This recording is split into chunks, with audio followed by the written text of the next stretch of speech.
大家好，係啊，今日咧我哋一齊嚟睇下呢一幅咧好出名嘅聖像畫嚇，咁咧係由15世紀嘅一個畫家叫做 Raffaello 所畫嘅。咁呢幅畫有兩個名，咁一個名咧就叫做 The Trinity， 另外一個名咧就叫做 The Hospitality of Abraham。咁其實咧就呢幅畫係有一啲嘅典故嘅，咁當然亦都係根據喺聖經裏邊其中之一個嘅記載嘅事件啦。咁我哋開始睇呢幅畫嘅內容之前咧，咁我就想俾大家再望一望，係啊，望一望咧，其實喺呢一幅畫裏邊咧，除咗呢一部分啦，我哋今日會講嘅，咁啊呢幅畫亦都有好多後人咧，佢亦都係根據翻原本咧嗰幅畫嚟到去再畫得清楚啲，係啦。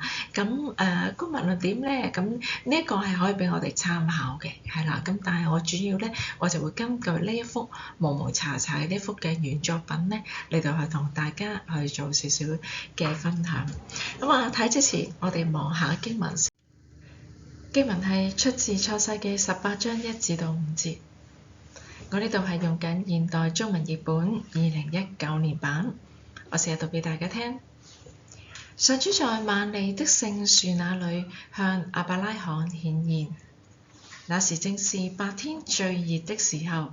亞伯拉罕坐在帳棚門口，他抬頭一看，看見3個人站在那裡，就跑上前迎接他們，俯伏在地，對他們說：我主，請在這裡休息一會兒，讓我招待後再走。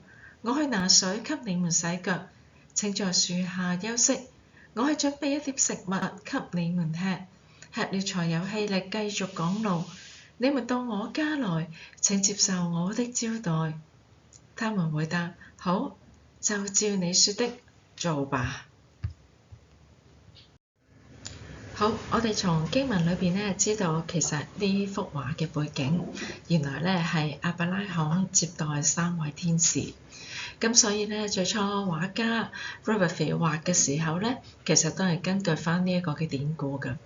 咁但係後來咧，其實當大家一齊去默想啦，經過喺咁多年啦之後咧，其實就發現原來咧喺呢一個嘅故事背後咧係一份嘅邀請喎。咁於是乎咁呢個名咧就突然間多咗，就叫做 The Trinity 啦。今時今日咧，其實喺天主教啦，或者有好多或者甚至乎東正教啦，當然亦都包括新教咧，佢哋慢慢開始更加接受咧 The Trinity 聖三呢一個名啊。咁所以咧都已經係將呢幅畫咧會係當咗聖三咁樣去理解。而事實上，如果當我哋去用聖三呢個角度去睇嘅時候咧，我哋更加能夠明白畫家 Raffaello 佢咧去畫嘅時候嗰種心意，或者我哋代入咗去當中嘅時候，我哋就會睇到更多背後屬靈嘅意義。我哋試下一齊去睇啊，好唔好啊？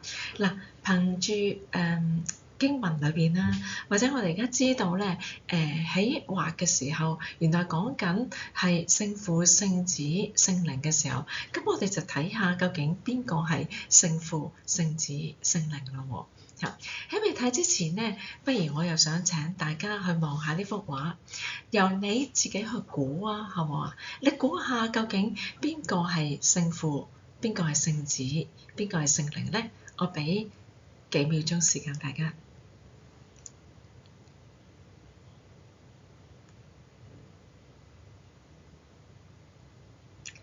大概知道嗬，好啊，咁我開估咯喎。其實原來咧，我哋睇咧呢個就係聖父，呢個就係聖子，呢個就係聖靈啦。嗱，點解咧咁樣？嗱，首先一樣嘢其實好明顯嘅，好明顯嘅就係在於咧聖子同埋聖靈咧，你見到佢哋嘅頭嘅眼光咧，其實都係向住聖父㗎。咁第二樣嘢，點解我哋會係講呢位係聖父咧？我哋會睇到佢身上嘅衫呢件衫咧，你睇落去其實係咩色㗎？有人話係黃色，有人話金色，有人話藍色，其實係冇顏色。即係話透明嘅。透明嘅意思咧，就係話你見到裏邊有藍色透出嚟呢種嘅金色外邊。其實畫家想講乜嘢咧？因為冇人見過父嘅形象啊，所以其實聖父係點咧，我哋係唔知㗎。咁畫家就點樣用佢嘅畫筆去表達呢一種我哋冇見過父嘅形象，但係其實又要將佢喺畫像去 visualize 去視覺上去呈現咧，就用咗透明呢一種嘅顏色。好啦，嗱，大概大家可能會知道金色係代表榮耀啊，藍色係代表生命嚇。喺父嘅裏邊咧，其實佢係滿有榮耀嘅，咁佢亦都係賜俾我哋生命嘅主，所以畫家就用呢一種嘅顏色嚟到去代表父嘅呢一個身份啦。好，第二啦，點解話呢一個係聖子咧？咁嗱，聖子耶穌其實好容易分㗎咋。喺聖像畫裏邊咧，係好多嘢咧都係一板一眼，係有規矩，唔可以亂嚟，亦都唔可以因付我哋自己嘅喜好而改顏色嘅。所以聖子係有一定嘅顏色標記嘅，譬如係咩咧？紅色。嗱，我哋見到呢一個主基督佢件衫咧係紅色，紅色係代表耶穌嘅寶血。佢嘅寶血喺十字架上邊為我哋流出，係救贖同埋保護。咁除咗寶血之外，頭先我哋見到因着父，我哋亦都因着子能夠得着永恆嘅生命。所以咧，藍色亦都係代表基督喺十字架上邊透過佢嘅寶血賜俾我哋嘅生命。誒，咁呢條金色帶係咩咧？好聰明啊！梗係榮耀啦，啱啱先講完係咪啊？喺聖像畫裏邊咧，金色係代表天國嘅榮耀啊。當然，耶穌喺十字架上邊咧，去彰顯咗神嘅榮耀，佢當然有條金色嘅帶啦。好啦，跟住我哋再睇下聖靈啦。嗱，聖靈代表啲乜嘢咧？你見到聖靈其實身上邊都有藍色，都係代表生命。但係另外咧，我哋會見到呢一層咧係綠色。綠色其實係代表緊我哋透過聖靈有嘅嗰種嘅生命嘅氣息，喺靈裏邊嘅氣息。我哋每一個跟隨主嘅人，我哋一決志咧，聖靈就已經內聚喺我哋嘅心裏邊。我哋憑住唔係再係靠住嗰份嘅血氣嚟到喺世界嘅生活，而係我係靠住屬天嘅靈氣嚟到喺世界度生活，以至我哋能夠透過聖靈嘅能力咧，無論我哋經歷啲咩事都好咧，我哋都要去看見上帝嘅心意。呢一種唔單止係講緊永恆嘅生命，並且係一種在世嘅力量同嗰份嘅獨有嘅屬靈嘅生命。綠色就係彰顯呢一種嘅角色同埋呢一種嘅功能。好啦，我哋再望喎。佢哋三個咧坐喺張台前邊咧，你覺唔覺得有啲似開會咁樣？大家一齊望住老細咁樣嘅嗰種嘅形式啊，其實正正就係父將佢嘅心意去透過子、透過靈向我哋去傳遞。所以咧，子即係話耶穌基督，佢道成肉身在我們中間，呢個係佢遵從父嘅命令。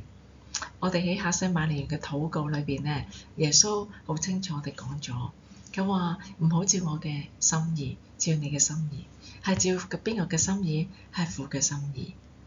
然之後到耶穌升天之前咧，佢同佢嘅門徒講：你哋留喺度要等乜嘢啊？要等聖靈。係啊，所以咧，其實咧，佢兩個都係遵從緊父嘅心意，到今日仍然係喺我哋地上邊咧，係彰顯緊佢自己嘅榮耀。好啦，呢三個嘅光環咧，我哋叫做希路，係聖人咧先至會有嘅。好，跟住我哋再去睇下咯。另外一樣嘢咧，我哋去睇都知道呢個係耶穌嘅。你見唔見到呢度有棵樹啊？係啊，呢棵咧其實係生命樹。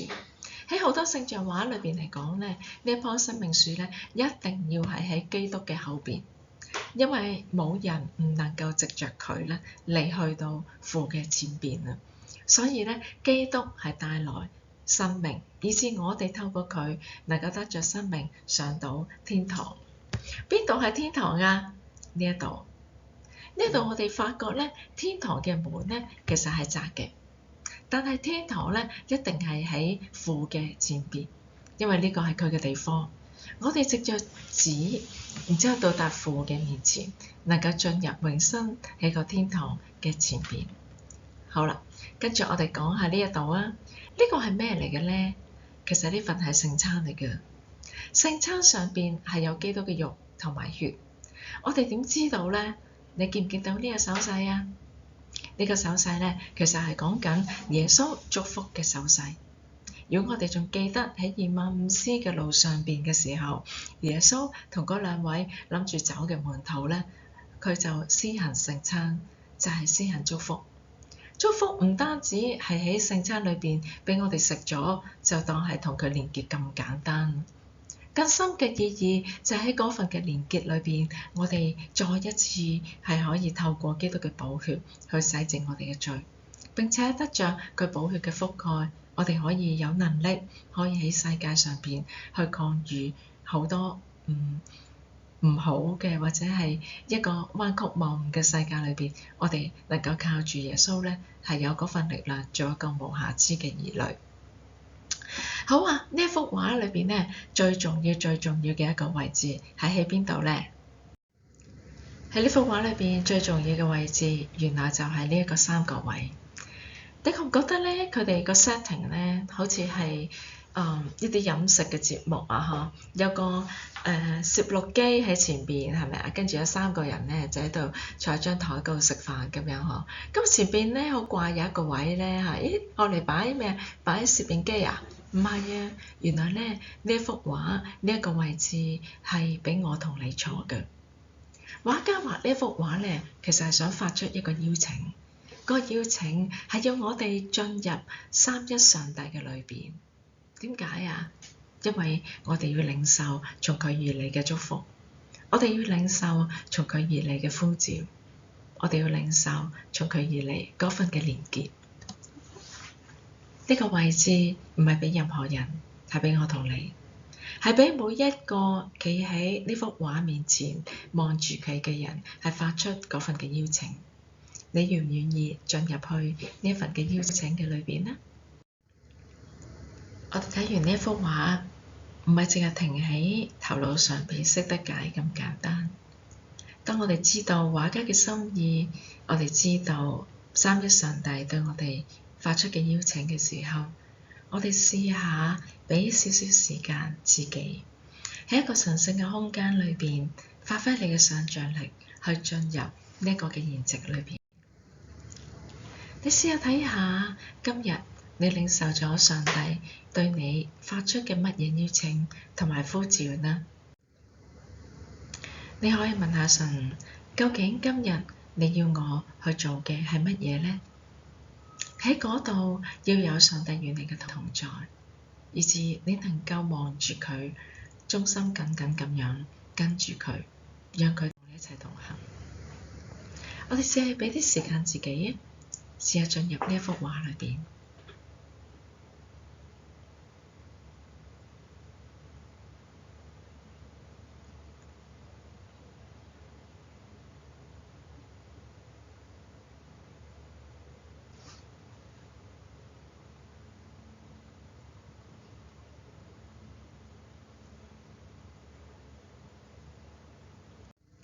希望今次咧介紹嘅呢一幅 Raphael 嘅聖心，能夠咧俾你一個新嘅體會，讓你咧喺一個默想嘅空間裏邊咧，能夠與主連結，亦都清楚佢俾你喺生命裏邊獨特嘅一個呼召。好，今次咧介紹嘅畫中物相就到呢一度啦。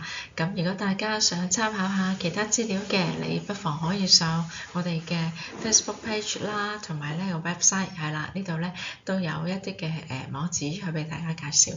如果你有其他 feedback 嘅，歡迎你都聯絡我啦。咁呢個係我 email address angela@artsmelody.com 係啊。咁下次我再有其他嘅唔同嘅畫，我再同大家分享。今次到呢度啦，拜拜。